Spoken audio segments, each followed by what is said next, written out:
السلام عليكم ورحمة الله وبركاته دعوة على ملك السوق جوجتان كسر وجنا الكيب بشر محمد وردر برنامجka saaka soo kaliibsiga ciyaartooyda oo ku suqato wararka ugu xisaabtan dhanka suuqa iyo warbixinaha xisaab ku qato dhanka suuqa wararka dhanka suuqana waxaa ka mid ah Chelsea ayaa kula dagaalamaysa kooxda kubadda cagta ee Manchester United oo dhaqaaqida macalinka kooxda kubadda cagta ee Tottenham Hotspur Mauricio Pochettino xilli ciyaareedkan wararka kale dhanka suuqa waxaa ka mid ah Manchester City macalinkooda Pep Guardiola ayaa doonaya inuu la socdo Leicester iyo England xiddiga daafaca uga ciyaaray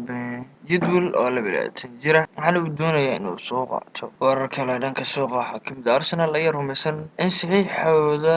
ugu weyn ay ka dhiganayaan ayna jecel yihiin inay soo qaataan xiddiga kooxda Paris Saint-Germain ee xulka qaranka ee France khadka dhexe u maaraya Andre Rabiot oo 23 jira kaasoo bilaash lagu heli karo xilli ciyaareedkan warar kale dhanka suuqa waxaa ka mid ah Real Madrid goleeyaha Joseph Katwa ayaa door bidaya in kooxda kubadda cagta ee Real ay la socoto saaxiibkiisii hore ee u dhashay waddanka Belgium ayna isku xulka yihiin Eden Hazard oo 28 jira waxaana uu doonayaa inuu ku qalqaaliyo in kooxda lagu soo biiriyo halkii ay kasoo qaadan lahayd kooxda kubadda cagta ee lagu magacaabo Real Madrid xiddiga lagu magacaabo Neymar Jr. warar kale dhanka suuqa waxaa ka mid ah Paris Saint-Germain xiddiga khadka dhexe u maaraya ee Marco Verratti ayaa la sheegay inuu diyaar noqon doono xiddigan isla markaana uu kasoo kaban doono lugta koowaad kulanka Champions League wareega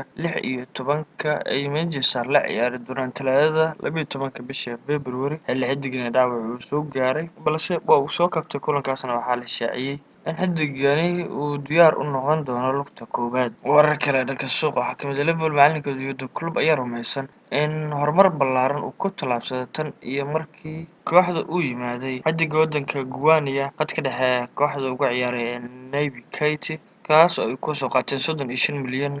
oo gani kooxda RB Leipzig ay kaga soo qaateen xilli ciyaareedkii hore. Guud ahaan barnaamijka waa inta tan iyo kulanti wanaagsan.